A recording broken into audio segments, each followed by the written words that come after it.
On today's show, another game, another come from behind victory for the Cleveland Cavaliers. They've won 15 straight. This one because Darius Garland had an electric fourth quarter and Jarrett Allen was the best player on the floor throughout the night. We'll talk about all that and so much more after the Cavs beat the Nets on today's edition of Locked On Cavs.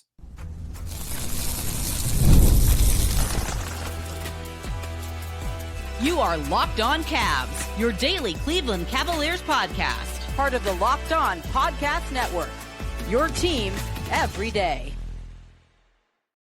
What's up, everybody? My name is Danny Cunningham. You might know me from my time covering the Cleveland Cavaliers, places like my Substack, The Inside Shot, Cleveland Magazine, 92.3 The Fan, and a number of other stops along the way. I want to say thank you to you for making Locked On Cavs your first listen today and every day. You can find the show anywhere you get your podcasts, Apple, Spotify, anywhere else. Drop us a 5-star rating. Leave us a nice review. Be a friend. Tell a friend about Locked On Cavs. Make sure you're subscribed. Make sure a friend is subscribed as well. And if you're watching the show on YouTube, do me a favor. Hit that thumbs up button for me. Click subscribe and hit that notification bell so you don't miss the latest Locked On Cavs content, a proud part of the Locked On Podcast Network, your team every day. Also, make sure you're signed up for the Locked On Cavs daily newsletter. It is your one stop for ultimate team and league coverage delivered right to your inbox. You can sign up for free now at lockedondaily.com. That is lockedondaily.com.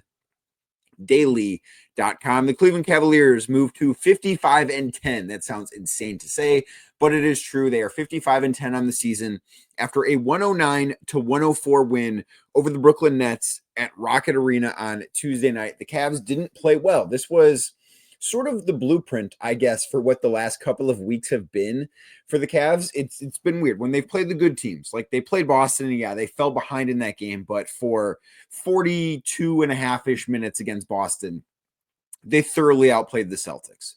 They played Milwaukee, the other good team that they've played in this recent stretch. Obviously, throughout the course of the 15-game winning streak, they've played some really good teams and beaten the brakes off them. You know, you think about New York, the win they had against Memphis, I thought was really good. But in the last week or so, they have, I think, kind of played to their opponent's level. Whether it's been Boston, they've played well. Milwaukee, they've played good. And then teams like Portland and Chicago, Miami, Charlotte, Brooklyn on Tuesday night, like they didn't necessarily play great, but it was good enough. And I do think that there are good things to look at from this game. The thing that immediately sticks out to me is Darius Garland back? Because he, since missing a couple of games, he did not play against Memphis. He missed another game because of that hip injury. And since then, he's not been great. Like he's done good things. He's not been a bad basketball player, but he's really struggled scoring the basketball. His 3-point shot has not been good. The floater, something that he's been terrific at all season, has really, I think, abandoned him over the last week or 10 days or so, however long you want to frame this. That has been something that has just not looked right about Darius Garland's game. It's looked a little bit uncomfortable. Like I don't think he's been moving around poorly, but his shot from certain parts of the floor, really most parts of the floor, has seemed off. So in the previous 6 games before Tuesday night, Garland was shooting 33% from the floor in 34% from 3-point range. And that is, it's not a big sample size, but I do think it's a large enough sample size. Even though the Cavs have been winning these games, it hadn't felt like they were winning games because of Darius Garland. It at times felt like they were winning games despite the fact that Darius Garland's shooting numbers had not been what the Cavs are accustomed to seeing them be. And even in the first 3 quarters on Tuesday night, Darius did some good things, but those things were not creating his own offense. Like the good things that he was doing were creating offense for other players. In the first 3 quarters on Tuesday night against Brooklyn, Garland was 4 of 14. He couldn't figure out the floater. He couldn't make threes. It was just not a good night for him again. And then the fourth quarter arrived, and it seemed like the old Darius Garland was back. Like that was the guy that has been an all-star caliber player for the Cavs. That's the guy that's been an all-NBA caliber player for the Cavs. That's the guy who showed up in the fourth quarter. He had 18 of his 30 points in the fourth quarter. The Brooklyn Nets as a team scored 18 points in the fourth quarter. Darius Garland matched them with how good he was in that quarter. And it wasn't just because, he got hot from 3. Because in this recent shooting slump, if you will, we've seen games where Darius has been okay from deep, and it's been the other stuff that maybe hasn't necessarily been as great. Like there's a game where he made, I believe he was 5 of 11 in one of the recent wins that just kind of mixed in there with the rest of the not so great shooting. But he wasn't bombing away from three in the fourth quarter. He did all of the other things really well.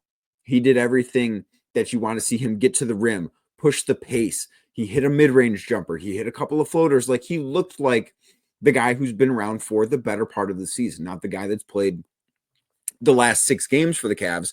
I think that's one of the most encouraging things, is the fact that he scored 18 points in the fourth quarter.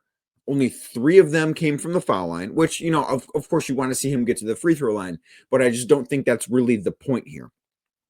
3 of them came at the foul line. One was an and one was an away from, like, an off the ball foul. So it's not as if he was, just driving to the rim and getting, hammered and getting to the line that way. It was not that. And that's okay. Only 3 of the points came from beyond the arc. So you're looking at, of his 18 points, 12 of them came on 2-point baskets. And I do think that when Darius Garland is at his best, yeah, he's making 45% of his threes. Yes, he's knocking down free throws, but he's also connecting on that floater. He's getting to the rim. He's finishing at the basket. Those are things that I don't think have necessarily been up to his standard lately. And on Tuesday night in the fourth quarter, they were. And that's why the Cavs won this game. They won this game because the defense was good in the fourth quarter. Really, in the second half, I thought the defense was pretty good, both third and fourth quarter. But they won this game because they stepped up on defense, and because Darius Garland, when the time came, he stepped up when the team needed him the most. And I probably should have mentioned this earlier in the podcast, but Donovan Mitchell didn't play because of a groin injury. That was a late addition to the injury report, popped up on the 12:30 injury report on Tuesday afternoon. Kenny Atkinson was asked about it prior to the game, and he said it's not a big deal. They don't anticipate this being a thing. Just there was a little bit of soreness after the Friday game against the Charlotte Hornets. They decided to sit him down. Ty Jerome missed this game for rest. If you would have told me before the season that, hey, one, the Cavs are going to be 55-10, I would not have believed you. And I don't think even the most optimistic of people would have thought that. But 2, that the Cavs are going to be so good and Ty Jerome is going to be so good that the Cavs are sitting Ty Jerome in March for resting purposes. I don't know what I would have said, but I never would have believed that. But that is what happened on Tuesday night. He was added at the same time Donovan was to the injury report with rest. So that meant that Darius Garland had a heavier load to carry. And I just think that matters as part of this conversation, because it wasn't as if Darius went off in the fourth because the Brooklyn Nets had to put so much attention on Donovan Mitchell. It wasn't as if, Ty Jerome got them back into the game the way that we have seen this happen before. And I do think Craig Porter Jr. deserves credit for the way that he played on Tuesday night and the half-court shot that he hit at the end of the third quarter. I don't think the Cavs win the game without that. Like, I do think that was, of course, only worth 3 points, but I do think that that was a bit of a big momentum shift in this game. And it kind of felt like, because the Cavs kept getting closer and closer, but they couldn't quite get over the hump. And Cam Thomas had a 3-point play with 2.5 seconds left in the third quarter after the Cavs had cut the lead down to 8. And it's just like, oh man, maybe this isn't the night. And then Craig Porter Jr. hits that half-court shot and the lead is right back at 8, which is a much more manageable number, obviously, than 11. And the Cavs would have, I think, maybe been able to come back no matter what. But I think that was something that gave that building a little bit more belief. But Darius Garland played the entire fourth quarter, which is something he doesn't often do. And a big part of that is because of how deep the Cavs are. But on a night where they didn't have Donovan Mitchell, they didn't have Ty Jerome, Darius needed to step up. He needed to carry a heavier load in the backcourt. And to see him do that in this spot, and yes, it's the Brooklyn Nets. I'm not going to sit here and act like he did this against Boston or OKC. Like, the Nets are not a great team. I think they're probably a little bit better than the record. Like, I don't think they want to win games, but I do think Jordi Fernandez has done a really good job with that group. But for Darius to step up and come through in the fourth when it matters, despite the fact that he had not been playing his best basketball lately, I think is a really good sign of things to come. And you do look at when guys are in shooting slumps as to the little things can maybe get them going. Like Darius Garland seeing a 3-pointer going in the third quarter, I don't think was the worst thing in the world for this. Darius Garland being able to get downhill and get a floater or two to drop. I do think that it can have some some carryover effect, if you will, to where if he and having 2 days off, I do think will be really important for him. I think will be really important for this team as a whole. But having 2 days off now, not having to play Wednesday and Thursday before playing on Friday in Memphis, it wouldn't surprise me if in Memphis on Friday night, Darius Garland looks like Darius Garland again. If he comes out in that game and it puts this, I guess, shooting slump, if you will, behind him. And I think that this type of fourth quarter is really important on a number of fronts. But I think the most important thing it did was it brought Darius Garland back. It pulled him out of that slump. And I think that he maybe needed something like this. And this is, of course, no guarantee that he's going to show up on Friday and automatically be great again. I don't know what the future is going to hold there, but I do think that this is a super encouraging sign. I think it's encouraging that because, one, we know Darius is capable of this. Like, he's done this all year. He's been awesome in the clutch. He's been one of the best clutch time players in the NBA. Kenny Atkinson says he should win clutch player of the year. He's not going to. The Cavs don't play enough clutch games. Like, they have way too many blowouts, I think, to have a guy qualify for that. That is certainly a little bit of a victim of your own success type of thing that just, like, I don't think that the Cavs deserve that because they've blown so many games out. They haven't had to play enough clutch minutes. I look at somebody in another team like Jalen Brunson, where the Knicks have played a lot of close games, and Jalen's been awesome in those situations. He's probably going to win that award. If the Cavs had played as many close games as the Knicks and Darius played like this, then yeah, it'd be Darius's award. But like, they just win too many games by such a wide margin for that to matter. So it wasn't surprising to see him do that, but doing it after having 3 below his standard quarters, below average quarters for Darius Garland, I think it's fair to say, being able to pull himself out of that in the fourth quarter in a game that, you know, there was no pressure because it was Brooklyn, but there's pressure because they've won 15 straight games now. Like, I think every night, and the Cavs don't necessarily talk about this a ton, but I do think there's something to not wanting a winning streak to end. And we've seen it over and over and over again this year. And I really do think it's impressive that they have very clearly played through a little bit of a lull, a little bit of a down period in terms of how they're playing, and still kept winning. And one of the other things that I do think is really important coming out of this game is, yeah, Darius was great in the fourth quarter. Jarrett Allen was awesome in this game. That needs to be talked about. And the Cavs were really, really good on the defensive end of the floor late. So we're going to dive into those things next right here on Locked On Cavs. Today's show is brought to you by Wayfair. Your home should reflect your style. And with Wayfair, it's easier than ever to make that happen. Whether you're looking for a simple refresh or you're tackling a big home project. I mean, maybe you want to renovate something. Maybe you're looking for maybe you want to put together a new office or a new kitchen. Wayfair has everything that you need all in one place. Their huge selection makes it easy to find the perfect piece, no matter your space or your budget. Very important thing. You want the things you want to fit within your budget. And Wayfair is going to make that happen because they have cozy furniture, stylish decor, and kitchen essentials. Plus, listen, if you're in Northeast Ohio, you know it's been really nice out this week. It's going to be beautiful on Friday. It's going to get that mind spinning to, what do I need outside? Wayfair has the outdoor must-haves as well, and at prices that fit your budget. The site makes it so simple to compare styles, and your order is going to arrive fast with free delivery. You don't have to worry about your product getting there. It will get there fast. And everything from storage solutions to patio decor is there with Wayfair, making it your go-to for all things at home. Head over to wayfair.com and find something that's just your style today. Again, wayfair.com. Wayfair.com. Wayfair, every style, every home. Today's show is also brought to you by TurboTax. This is a message from sponsor Intuit. TurboTax Taxes was waiting and wondering and worrying if you were going to get any money back, and then waiting, wondering, and worrying a little bit more. Now Taxes is matching with a TurboTax expert who can do your taxes as soon as today. An expert who gives your taxes their undivided attention as they work on your return, while you get real-time updates on their progress so you can focus on your day. An expert who will find you every deduction possible and file every form, every investment, everything with 100% accuracy. Also, you can get the most money back guaranteed. No waiting, no wondering, no worries. Now, this is taxes. Get an expert now at TurboTax.com. That is TurboTax.com. Only available with TurboTax Live full service.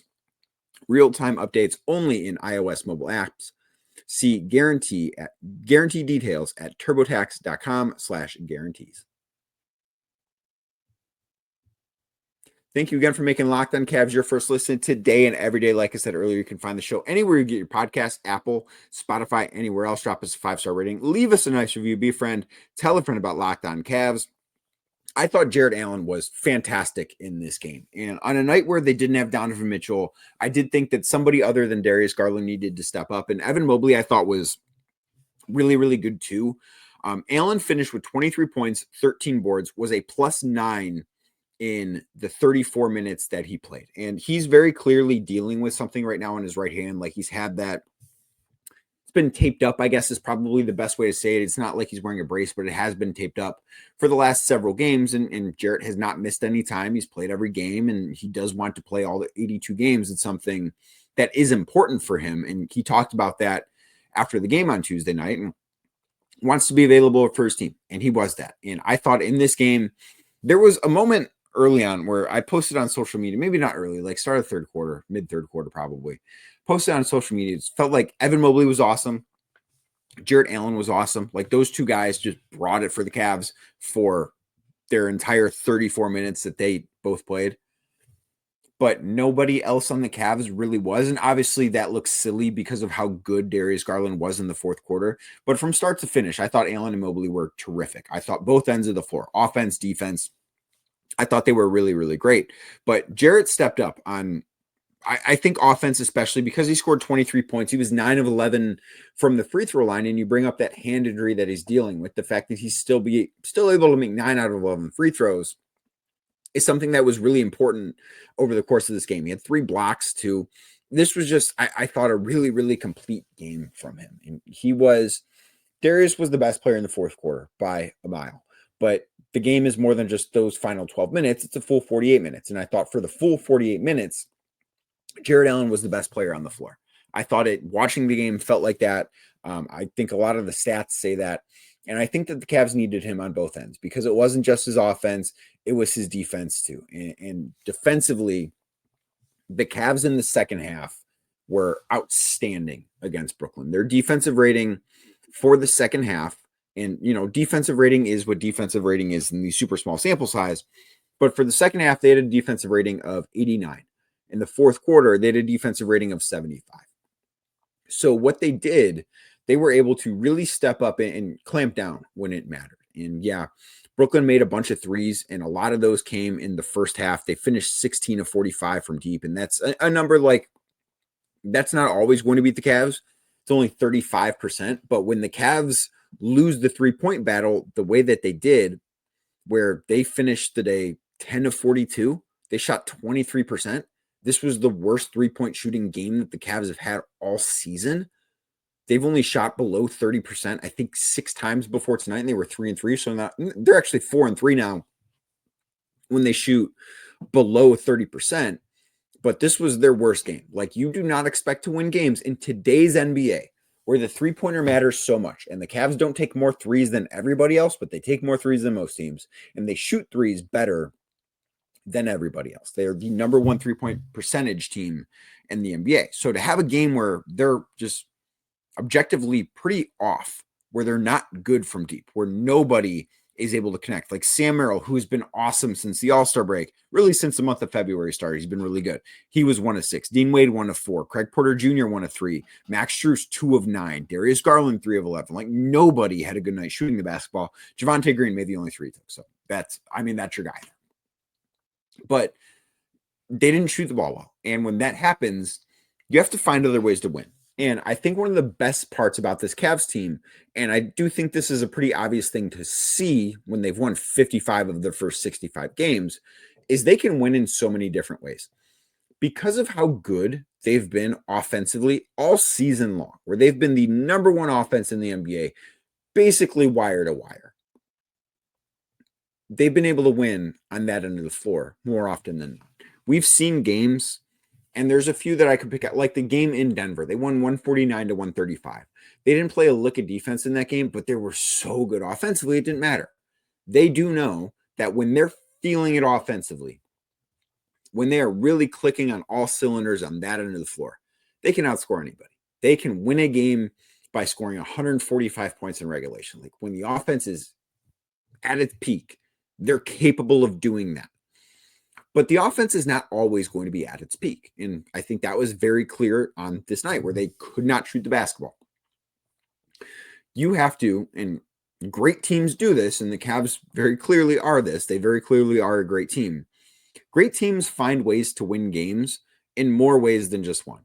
And I do think that as the playoffs arrive, the Cavs are going to have to be able to find ways to win games by doing more than just outscoring teams. And yes, this is the Brooklyn Nets. I'm not going to sit here and act like they did this against the Boston Celtics or Oklahoma City or even teams on that second tier like Denver and the Lakers and maybe the Knicks, if you want to put them there, or Memphis.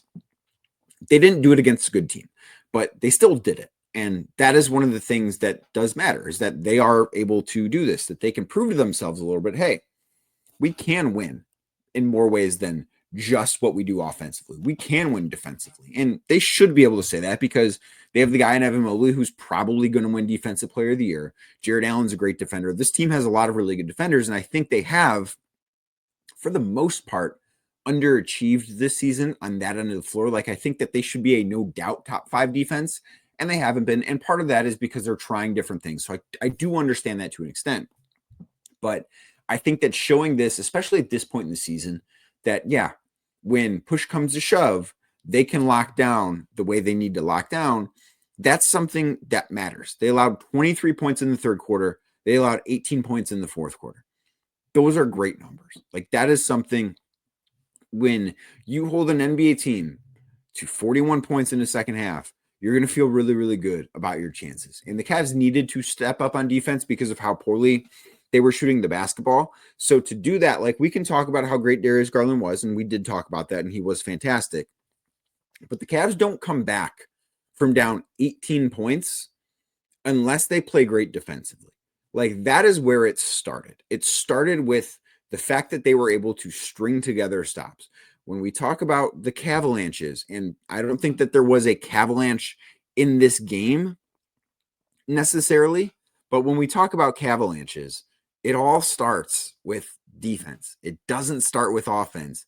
It starts with defense. And that, like, the biggest scoring run for the Cavs was only 6 points in this game. It wasn't as if they ever went on a big run that we're used to seeing them go on. But even that 6-point run, or, you know, going on an 18-8 run, which they did to start the fourth quarter, yes, shot making is involved, and getting to the basket matters, and making plays on offense matters, but it all starts with defense. And I thought a lot of that on Tuesday night started with Jarrett Allen. It started with Evan Mobley. I think those guys deserve a lot of credit. Now, of course, the Cavs continue to make history. This is 15 straight wins. They are off to one of the best starts in NBA history. We're going to talk a little bit about that, just where they rank next right here on Locked On Cavs. Today's show brought to you by Skims. When I found out that Skims was making underwear for men, I thought to myself, I didn't know that was going to be a thing. Didn't know that was going to be part of the plan. I was a little skeptical, but I was intrigued. And then I got some. Skims sent me some underwear. I've been wearing them. And boy, I got to tell you, they are the best underwear that I've ever worn. You know, I've always been somebody that I've been particular about what underwear I wear. I've always stuck to kind of the same style. I like the longer underwear that's going to stretch a little bit. It's going to be comfortable. It's what I like. Skims makes it better than anybody. And oftentimes, a problem I've run into, it'll like bunch up on your hips, right? Like it'll ride up on you. That's not fun. Like, it's so uncomfortable. That doesn't happen with Skims. It keeps its shape unlike anything else that I've ever worn. It's the best underwear I've ever worn. And if you want to have the best underwear that you've ever worn, you can go shop Skims. Go to Skims Men's, that is SKIMS.com, or in Skims stores as well. Let them know that we sent you. So after you place your order, select podcast in the survey and select our show, Locked On NBA, in the drop-down menu that follows. Plus, they've got gifts for everybody. If you're searching for yourself, you know, you can do that. They've got sizes for men, women, kids, even pets. Yeah, you could get one of your pets something from Skims. Skims is the official underwear partner of the NBA, WNBA, and USA Basketball. Again, shop Skims Men's at skims.com. That is SKIMS.com and in Skims stores. Thank you again for making Locked on Cavs your first listen today and every day. Like I said earlier, if you're watching the show on YouTube, do me a favor, hit that thumbs up button for me, click subscribe, and hit that notification bell so you don't miss the latest Locked on Cavs content. The Cavs have won 15 straight for the second time this season. There have been 14 winning streaks of 15 or more games in the last decade. The Cavs this year are responsible for 2 of them. That's remarkable. Like, think of how many teams have played in the last decade. Like, it is a remarkable thing, the type of runs that this team has been able to string together. The winning streaks are incredible. This one is, I think you can make the case, and maybe I'll do this on tomorrow's show, like compare the 15-game winning streaks, because the fact there are 2 are unbelievable. But I do think that because the Cavs haven't actually been playing their best basketball through a significant chunk of this streak now, I think you can make the case that it's a little bit more impressive how they've been able to find ways to win during this winning streak, because they've come back now from down 15 or more points several times in this streak. It didn't happen against Milwaukee, but you go back, happened against Portland, happened against Chicago. I believe they were down by 17 against Chicago, 15 against Chicago. They were down by 15 against Chicago.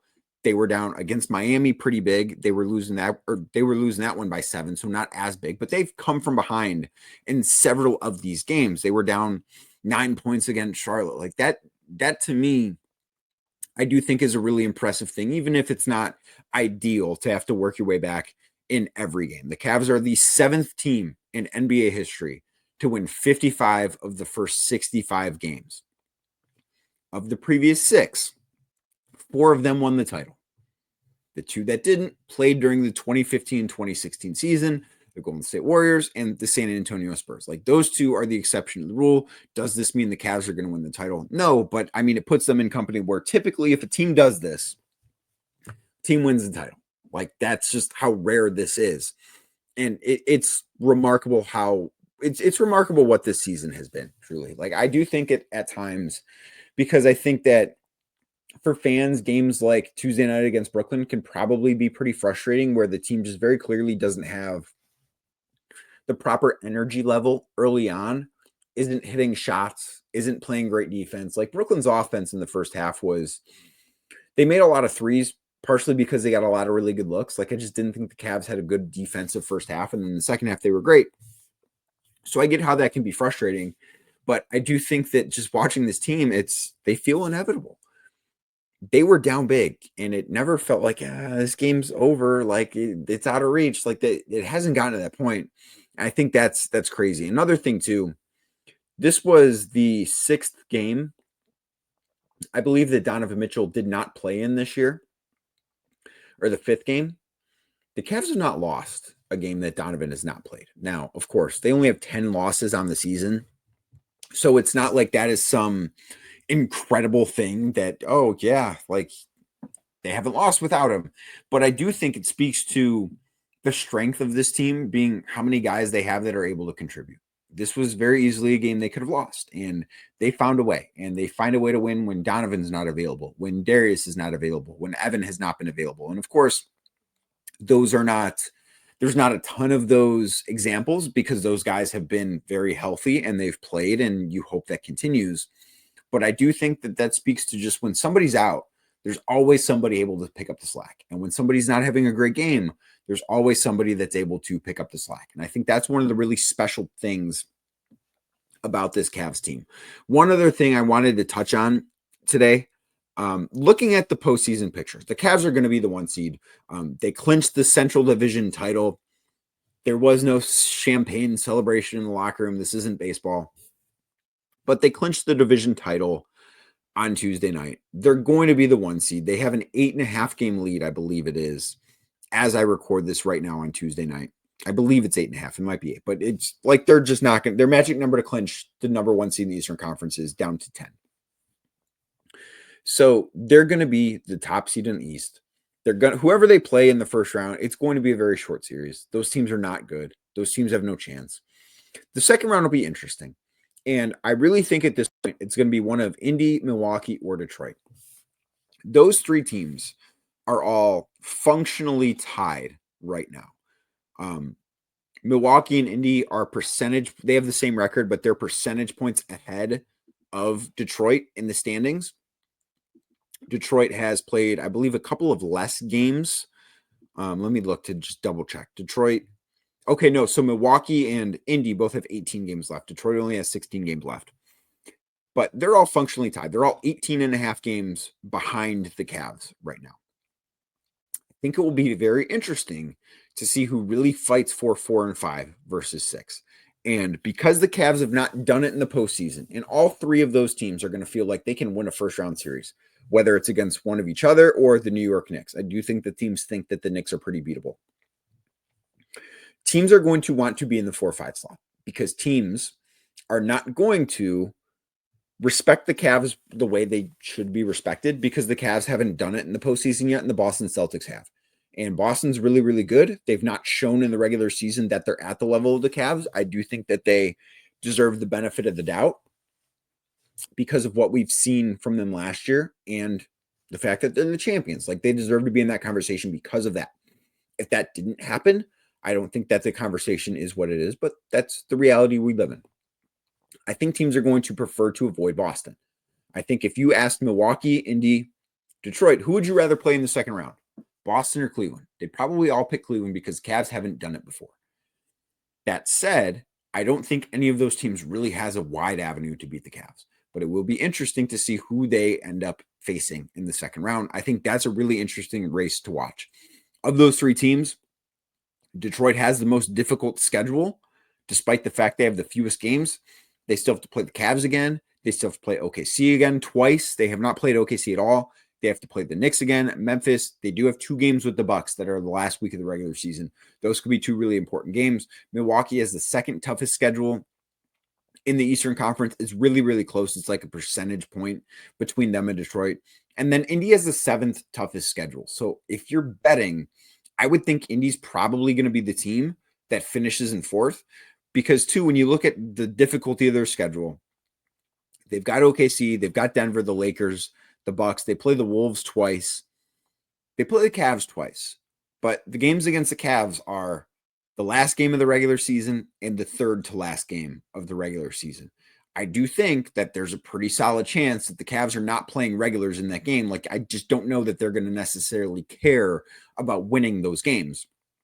And that could be something that actually boosts Indy into the Cavs bracket. And that'll be a very interesting thing to watch if the Cavs allow that to happen. But thank you for making Locked On Cavs your first listen today and every day. You can find the show anywhere you get your podcast, Apple, Spotify, anywhere else. Drop us a 5-star rating. Leave us a nice review.